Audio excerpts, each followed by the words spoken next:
il est sympa ce petit haut. Ah non, mais de dos, ça va pas du tout. Et celui-là, il est joli aussi. C'est pareil, c'est toujours de dos que ça va pas avec ce soutien-gorge. Il va falloir que je trouve une solution.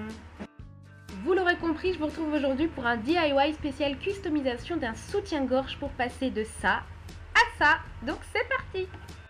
Côté matériel, vous aurez besoin bien évidemment d'un soutien-gorge, de bandes élastiques que j'ai trouvé sur Creavea pour ma part, de fil à coudre toujours de chez Creavea, d'aiguilles à coudre, de petits ciseaux, de petits clous que personnellement j'ai eu dans une My Little Box et de gros fils que j'ai aussi eu dans une My Little Box. La première étape donc c'est de venir découper les parties arrière de votre soutien-gorge, les parties qui doivent s'agrafer entre elles. C'est tout simplement la partie souple en fait que vous devez venir découper juste après la couture. Je vous montre en image, donc vous avez juste à suivre. Donc vous coupez tout simplement après la couture, mais conservez bien ces parties-là, on en aura besoin par la suite.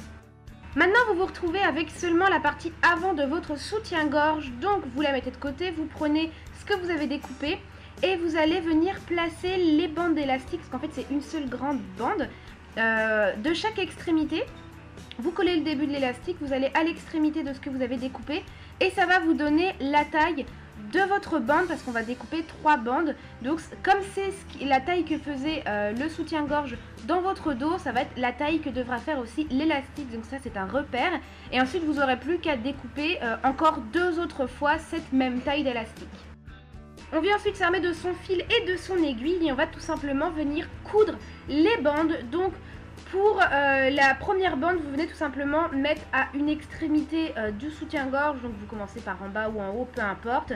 Vous attachez bien comme il faut, vous essayez de faire en sorte que la couture ne se voit pas trop. Donc vous cousez tout simplement le début de cette bande que vous allez ensuite venir rattacher à l'autre côté. Moi j'ai commencé par faire celle la plus basse, ensuite celle la plus haute et après j'ai ajusté pour venir coudre celle du milieu, que ce soit à égale distance des deux autres. Je vous laisse regarder, c'est beaucoup plus parlant.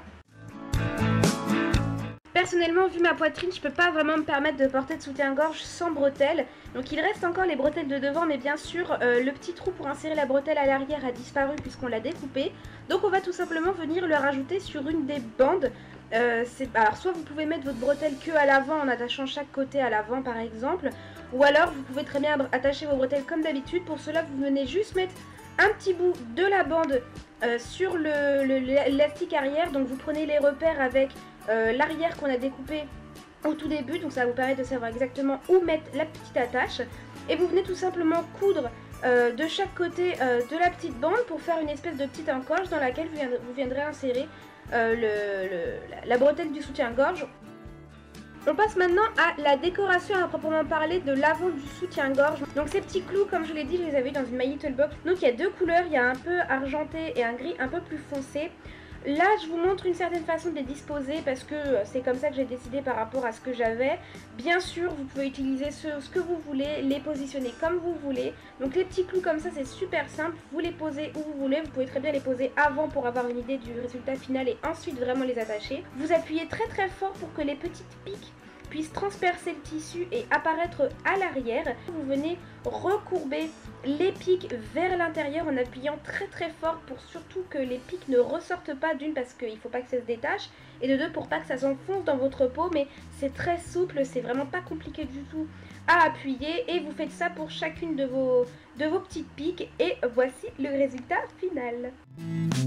Je suis vraiment pas peu fière du résultat, je trouve que les avoir disposés comme ça en quinconce, une couleur sur deux, et une fois que j'avais fait toute la partie haute, en fait il m'en restait, donc j'en ai mis un petit peu au milieu et je trouve que ça fait super sympa, ça apporte un petit côté rock au soutien-gorge, même si par exemple j'ai un petit haut qui pourrait laisser apparaître un peu le soutien-gorge, on verrait un peu les clous et ça ferait super joli, et quand je pense que c'était un soutien-gorge que je devais jeter à la poubelle, je suis doublement fière. J'ai voulu rajouter un petit détail pour finaliser un petit peu cette customisation. Donc j'ai utilisé un petit fil que j'avais reçu dans une My Little Box. Je me demandais comment je pourrais l'utiliser. Donc voilà, du coup je m'en suis servi pour ça. Et je trouvais que rajouter un petit liseré en dessous, vraiment ça change tout en fait. Ça rajoute un petit détail. et j'étais prise dans ma frénésie de DIY, donc j'avais envie d'en faire encore plus. Donc c'est vraiment tout bête. Donc en fait moi c'est un petit fil un peu style fil en laine torsadé blanc et noir.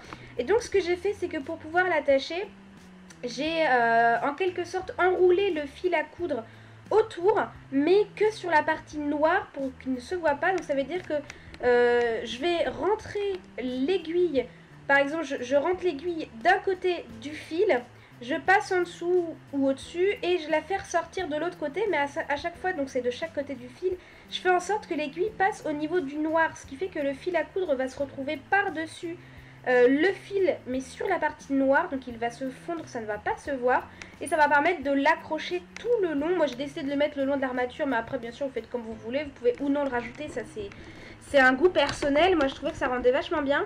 Et en fait je fais ça tout le long, j'enroule en fait le fil à coudre autour du fil en laine, mais que sur la partie noire.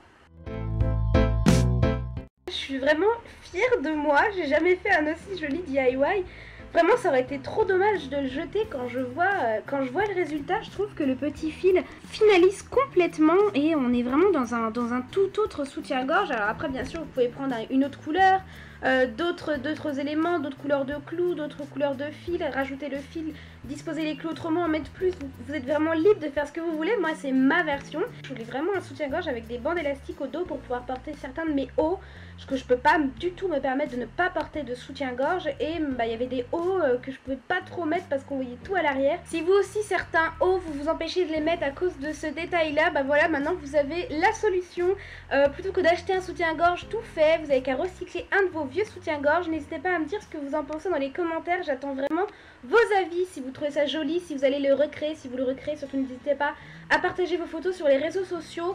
Moi je vous fais plein de gros bisous, j'espère vraiment que ça vous a plu et je vous dis à bientôt pour une prochaine vidéo. Ciao ciao!